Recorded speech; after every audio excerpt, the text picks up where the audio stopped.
Yeah, sweet. So you're at university. Yep, still going. Almost Cool. at second year. What are you studying? Communications, so like advertising Where and all at? that stuff. UTS, Yeah, so like sweet. 20 minutes that way. Cool. So how long have you been doing that? How long is the course? It's 3-year course. Yeah, so just finishing up the first year now. It's been alright. Okay, cool man.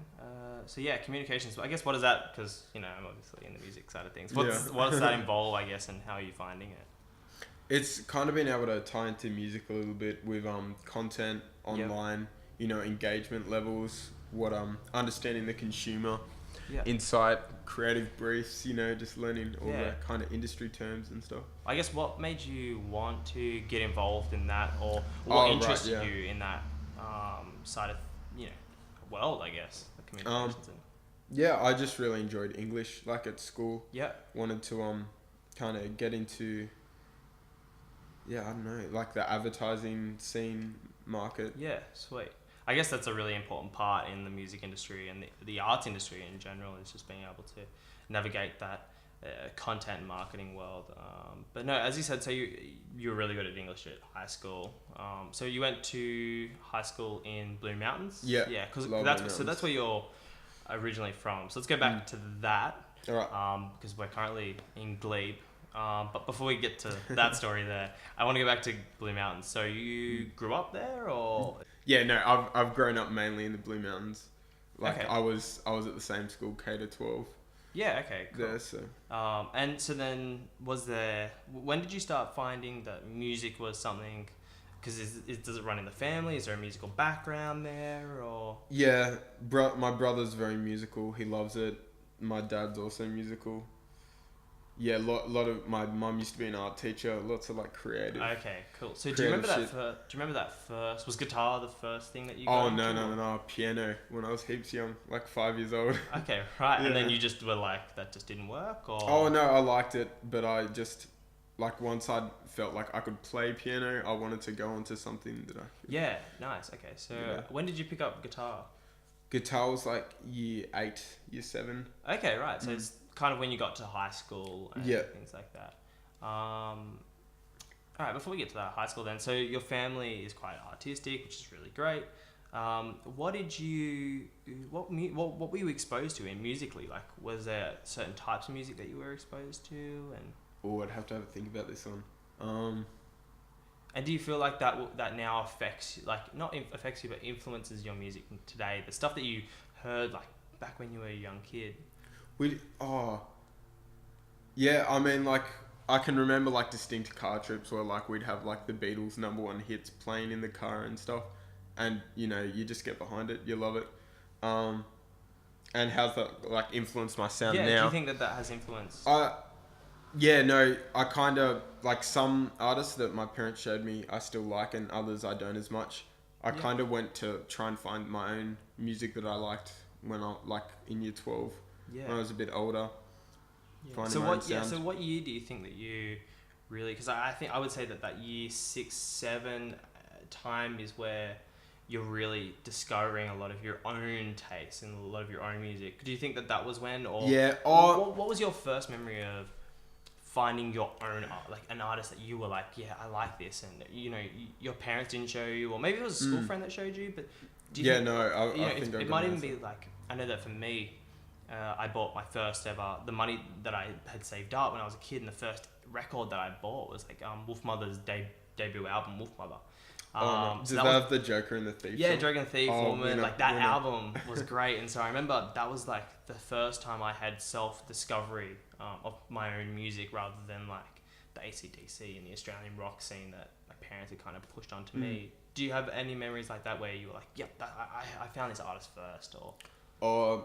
Yeah, no, my parents never showed me Bob Dylan, but like when I found him, I got into this phase of just listening to only albums, never just one song. I'd listen to the full album. Yeah. And I kind of went through his discography, and that felt like something uniquely that I enjoyed. Yeah, and learn a lot from. Do you still listen to music from top to bottom, like album-wise? Or? Oh yeah, I love it. Okay, cool. Do you think that would be a... How do you think about the way that the music industry has changed from being a very album-centric, listening top to bottom, especially with vinyls, instead of like you would skip along, but really starting from the beginning and going right to the end, compared to now, like in an hour, you can like put together a playlist of every artist. Like yeah, no, with the industry today, it's very flexible. You kind of just got to have, I guess, one song that's like, yeah, a single's more important. People are just going to listen to the single over the album. Yeah. I think both are important. Like, that's fine as well, how it is. But in an album, it should be like a cohesive experience. But you should also be able to tell when like the single comes on, like they're like kind of the shining moment, I guess. Yeah, great. I guess we're putting together your release at the moment with Better Off in Dreams, which is coming out real soon. And obviously that's a single. Thinking about the other pieces that of the puzzle, your EP that we're kind of getting there and putting together. Do you think that you're focusing on that as well? Like, or you've got that in the back of your mind of going, I want to create something that's a top to bottom experience or atmosphere or something. Is that something that's in mind? Or? Hugely, yeah. As I'm writing more songs, I kind of have more to choose from, I guess, for the EP, and really thinking about like whether a song belongs in that EP or not, like whether I want to reveal it yet. Yeah, okay. If it's ready for that story, because there's kind of a few themes that'll be tying the EP together. Yeah, definitely. Okay, cool. Let's go back a little bit into, or deep dive into your songwriting experience and what that's like. So, I guess, is your songwriting, what's the process, I guess, of songwriting? Like, go right to the beginning of... man. No, it's hard. So many, like... First year of songwriting, I don't think I kept anything that I wrote. Yep. It was all pretty trash, pretty cliche lyrics. Yeah, sorry, that's probably a bit harsh, but I guess as well, I think that's probably a really important lesson, or not even lesson, but a really important part of getting the good juice out. You know what it's good to be honest with yourself and get feedback from others on what you're writing, because otherwise you'll just keep second guessing yourself. Yeah, definitely. I think that's a great. Yeah, that's great. So going back into the songwriting, how long do you think it would take you to write a particular song? Let's pick the single, for example, Better Off in Dreams.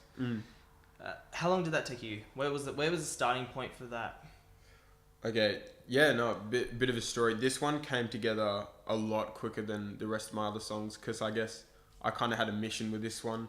I recently visited my sister's grave, maybe 3-4 months ago, and then I was like, wow, this is a really powerful moment. I could definitely, it's probably worth exploring that in a song. So I when I came back to Glebe, just one night, it kind of all came out. That it came together pretty quickly, but I guess my songwriting style is don't force it. Make sure you've got an idea before you start just fiddling away, otherwise you're going to get nowhere and just going to get frustrated. Yeah, definitely. So having that direction and knowing that end product goal rather than just kind of throwing yourself into seeing what'll happen. Yeah, it's perfect. No, I think that's a really really interesting story, and listening to the song, the elements that are there, you can definitely hear what you're trying to get across. But also at the same time, it's quite open to interpretation as well. With this release, do you think that do you have a set mindset that you want people to get into, or do you want them to kind of experience something of their own, or what's your thoughts on and the way that you want people to listen to this track?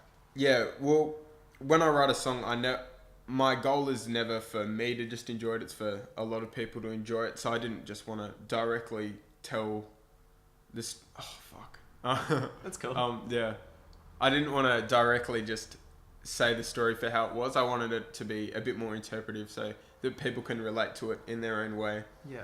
And I feel like that's a lot more rewarding if a room of people are singing this song and it means something to every one of them instead of just one person. And I guess a room full of people listening. You've been playing a lot in Sydney live. Yeah. In Sydney, in Blue Mountains as well. What's this? Have you played this song yet, or because the song hasn't come out yet? Have you been playing it, or? Oh, at the gigs, yeah. Okay, cool. Not so much like my solo ones, I guess, because it's more of a band song, I guess. Yeah. But I've been playing it. I did it on the radio interview. Yeah, perfect. How did you how do you find it in a live setting? What's the response that you seem to get? Is there is it different to everything else, or do you think it's just like you feel the same kind of satisfaction of going, hey, I wrote this and this is a song and here it is? Or yeah, it's kind of a bit of a unique track because how would I say? I agree with what I'm saying there, but like it's